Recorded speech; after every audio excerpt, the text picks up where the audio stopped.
On January 14th, an event co-organised by the European Commission, DG Enterprise and Industry and INSEAD presented the key findings and results from the European e-Competences Curricula Development Guidelines Project.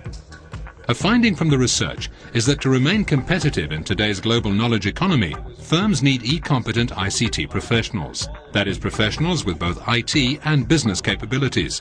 They need e-competent professionals, both to operate business processes effectively and efficiently and to innovate new solutions for customers. Europe needs to build its supply of e-competent professionals.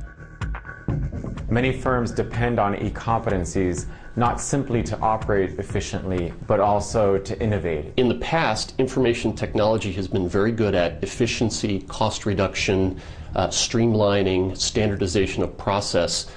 Those are still important things, but increasingly IT is important to support organizational innovation. And that's a different set of skills. We need people who can actually implement those solutions in order to make the company more innovative and to prepare for future challenges. So these people, we call them e-business skilled people, are very important for the future of companies. It was confirmed that university curricula are key to building this supply. Several successful efforts at effectively building e-competences were identified and analysed. Europe has a very fragmented education market. It made it very difficult to create entities with critical mass, which is becoming an issue. If you want to have world-class education institutions, you also need critical mass. So this is something where more coordination and cooperation in Europe can help.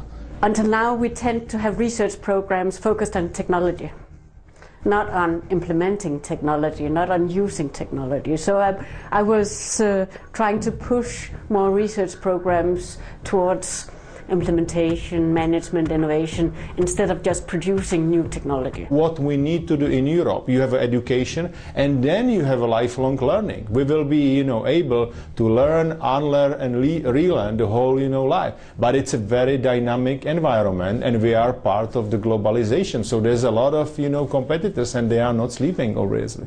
Concerted action between leaders from academia, industry and government is both urgent and feasible.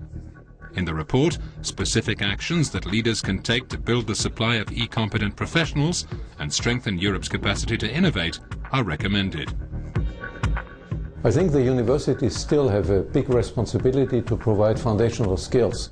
So there is a set of skills that you need to learn in the traditional way.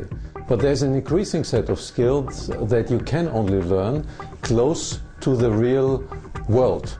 And that means, on the one hand, curricula which are opening up and involving industry assignments. On the other hand, also ways of learning while you are in the job. Industry and academia are learning at the same time.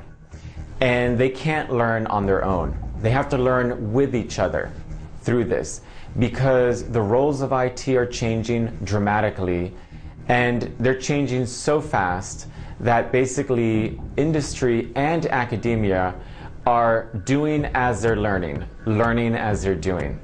And the key is that they learn with each other. We're managing 21st century technology using 20th century approaches. So one of the initiatives that Intel and I'm involved with is the Innovation Value Institute, and what we're trying to do is create a set of management tools that can be used by governments and by companies to better harness and better manage IT so that we can create value with more predictability, with more probability, and indeed profitability. And I mean profitability both in terms of business profit, but also in terms of adding societal benefit. We need to work together. I expect industry to say, hey, those are the skills and competencies we will really need for the future. And they'll tell that, academia, so they can shape up the curricula for the future.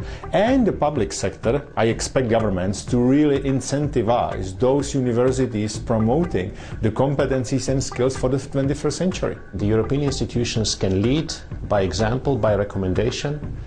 They can motivate, they can find projects and solutions where there is European added value. So it's very clear agenda for the EU, create a union which is compatible with the digital economy. Europe has no choice investing in the knowledge-based economy. 70% of our economy is already service-based. We can only survive if we develop in this knowledge-based economy, and these new set of skills are critical for this.